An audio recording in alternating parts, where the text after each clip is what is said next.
Bienvenidos a Latido de Fe. Fe que se escucha. Fe que se vive, un latido a la vez. Bien, ya arrancando la semana, hoy domingo 11 de enero, ya, recordando el título de la lección 3 de esta semana, que es Vida y Muerte. Y hoy el título de domingo es Cristo será magnificado.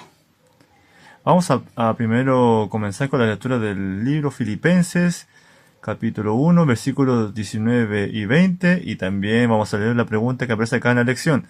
¿Cuál parece ser la expectativa de Pablo en cuanto al resultado de su juicio? ¿Qué considera incluso más importante que ser absuelto? Vamos a leer entonces Filipenses 1, 19 y 20 para dar respuesta a estas preguntas. Dice: porque sé que por la oración de ustedes y por la ayuda del Espíritu de Jesucristo, esto resultará en mi liberación, conforme a mi anhelo y mi esperanza de que en nada seré avergonzado, antes que toda confianza, como siempre, ahora también Cristo será magnificado en mi cuerpo, tanto si vivo como si muero. Interesante. Dentro de las dos preguntas, la expectativa de Pablo era que, como lo hemos visto a lo largo de estas lecciones que vamos avanzando, esta mirada positiva. Que él tenía. Y si vemos, ¿cierto? Y recordamos el texto de memoria, habla de que el vivir para él era Cristo y el morir para él era ganancia, no era algo trágico. ¿Ya? Dentro de otras cosas era que él estaba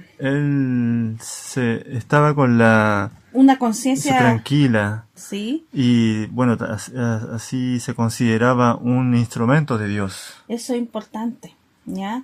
Más que pesar a que fuera un ser humano, él sentía que era un canal de bendición para otras personas con su vida. Exactamente. Ahora, continuando con la lectura de la lección, dice: aunque Pablo no era un delincuente, no era la primera vez que lo encarcelaban, y tampoco era ajeno a la persecución. En su carta a los Corintios, detalló su sufrimiento hasta ese momento, en azotes, sin número, ¿ya? En cárceles, más en peligro de muerte, muchas veces. De los judíos, 5 veces recibí 40 azotes menos 1. 3 veces fui azotado con varas, una vez apedreado. 3 veces naufragué, una noche y un día pasé a la deriva en alta mar. Anduve de viaje muchas veces, estuve en peligro de ríos, en peligro de salteadores, en peligro de mi raza, en peligro de los gentiles, peligros en la ciudad, peligros en el desierto, peligros en el mar, peligros entre falsos hermanos, en trabajo y fatiga, en muchos desvelos, en hambre y sed, y en muchos ayunos, en frío y desnudez. Esto dice 2 de Corintios, capítulo 11, versículo 23 al 27. ¡Wow! Increíble todo lo que pasó Pablo, ¿ya? Y que la Biblia lo expresa. Dice: no obstante, aclara inmediatamente que estos sufrimientos o esos sufrimientos no eran lo más importante en su mente. Además de otras cosas, dice un texto, lo que sobre mí se agolpa cada día es la preocupación por todas las iglesias. Lo dice 2 de Corintios 11, 28. O sea, él sentía el Evangelio de Cristo y la preocupación por la iglesia mucho más importante que su propia vida. Sí, es increíble cómo deja a un lado el yo por la preocupación de los otros y la intercesión en muchos de sus cartas al hablarlos. Y es lo que vamos a ver en la siguiente pregunta, que vamos a buscar unos 4 textos que salen aquí. Tenemos 1 de Corintios 4, 14 al 16. El primer texto yo lo tengo aquí para poder compartir la lectura. Después está 1 Tesalonicenses 2:10 y 11, Gálatas 4:19, Filemón 1:10. Vamos a responder la pregunta siguiente: ¿qué relación tenía Pablo con las iglesias que estableció y con las personas que condujo a Cristo? Vamos con el primer texto. 1 de Corintios 4, 14 al 16 dice: no escribo esto para avergonzaros, sino para amonestaros como a hijos míos amados, porque aunque tengáis 10,000 ayos en Cristo, no tendréis muchos padres, pues en Cristo Jesús yo os engendré por medio del Evangelio. Bien, ahí vamos viendo una forma de expresar a quien dirigía esta carta, que eran los Corintios. Ah, Primera Tesalonicenses 2, 10 y 11. dice, ustedes son testigos, y Dios también, de cuán santa, justa e irreprensiblemente nos portamos con ustedes que creyeron. Ya saben bien que fuimos como un padre para cada uno de sus hijos. Wow.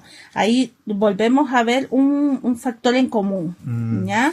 Vamos a ir leyendo ahora Gálatas 4:19, a ver qué nos dice este texto correspondiente a esta pregunta de que nos sale en la lección, ¿ya? Dice, hijitos míos, por quienes vuelvo a sufrir dolores de parto hasta que Cristo sea formado en vosotros. Hijitos míos. Ahora, continuando con Filemón 1:10, dice, te ruego por mi hijo Onésimo, a quien engendré en mis prisiones, Ajá, perdón. sí.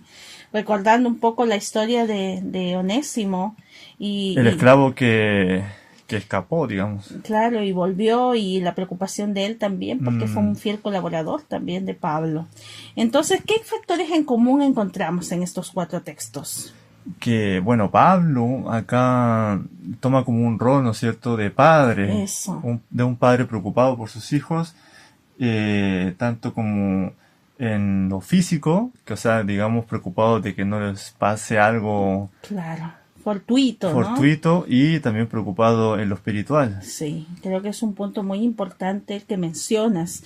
El ejemplo que muchas veces él podía ser para ellos a través de la Mm, relación que tenía con Cristo también, y cómo conllevaba a ellos que mantengan esa confianza mm. en él. Entonces su preocupación era por otras personas. Vamos a continuar. Al igual que Jesús, que no escatimó nada para salvarnos, Pablo estaba dispuesto a gastar y gastarse por el bien de los creyentes. Eso lo dice 2 Corintios 12:15. Sin embargo, paradójicamente, cuanto más se parecen las acciones de una persona a las de Jesús, menos es amada o apreciada por algunos. Todos los que quieran vivir piadosamente en Cristo Jesús serán perseguidos, según de Timoteo 3:12. A pesar de ello, los cristianos fieles siguen siendo quizá la forma más poderosa de glorificar a Dios y de revelar la verdad del Evangelio. Eso lo podemos comparar con Filemón, ¿ya? O Filipenses, perdón, 1:7, ¿ya? ¿Qué dice? La paciencia y el gozo de Pablo, su ánimo y su fe durante su largo e injusto encarcelamiento eran un sermón continuo. Ujú. Esto dice en los libros Los Hechos de los Apóstoles de Elena de White. Exactamente, su vida era una vida continuamente de un evangelio o un sermón predicado, solo su vida. Interesante. Vamos a la última pregunta. Dice, bueno, evalúa cómo vives y tratas a las personas, especialmente a quienes no te tratan bien. ¿Qué clase de testimonio presentas acerca de Jesús? Wow, aquí este es un autoanálisis que esperamos que también tú, mi querido oyente, que estás ahí, que te has dado este espacio para conectarte con Cristo, escuchando, ¿cierto? Y estudiando su palabra, compartiendo con nosotros día a día, evaluar cómo vivimos y cómo tratamos a aquellos que de repente no nos tratan bien. Si yo lo veo en mi aspecto personal, te puedo decir que en mi aspecto no hay rencor, pero sí mantengo una cierta distancia, oro por ellos, y espero que Dios los alcance en su infinita misericordia, y que Dios obre. No es fácil. No, no es fácil. Eh, todos somos humanos, tenemos caracteres distintos, y cuando vamos aprendiendo de la Biblia, de la lección, entendemos que nos llaman a no guardar resentimiento ni cometer actos de venganza. Eso. Pero es difícil. Ujú. Eso como cristiano puede ser que sea como, digamos, más sencillo, entre comillas, porque uno como cristiano no va a pensar en venganza, Ujú. pero Sí que es cierto que a veces tenemos ese trato un poco áspero con las personas que alguna vez nos trataron mal. Y eso es lo que uno debe de, en la oración, pedir que no sea así, que no seamos Claro. así. Sí, tú mencionaste un punto importante. Como cristianos tendemos a llevar mejor Con las personas que nos caen bien. claro, y también de alguna manera tenemos ciertas conexiones que hacen que las relaciones con aquellas personas con las cuales no hay mucha empatía o no hay más que todo confianza o se perdió esa confianza, podamos acudir a Cristo. Porque Cristo vino a morir no solo por los que les Mm, caía bien, sí, si lo pensamos así, vino por todos, sí. vino por todos y es algo que hay que pedirle a Dios que nos dé mucha sabiduría. Yo creo que estas lecciones nos van a ir mostrando. O sea, Pablo vivió tantas cosas, cosas muy injustas, pero aún así él siguió predicando a través de su vida a otros. Qué gran ejemplo que nos deja la Biblia. Bueno, somos Vlad y Emi. Si este contenido es de bendición para ti, Te invitamos a suscribirte, seguirnos y compartirlo. no te olvides de darle a la campanita para que YouTube te notifique cada vez que subamos un nuevo video. Y también te pedimos que subas tu opinión en la cajita de comentarios. Ay, denos su like. Su like. También va a estar apareciendo el video de la lección del día anterior, por si te lo perdiste y te pongas al día.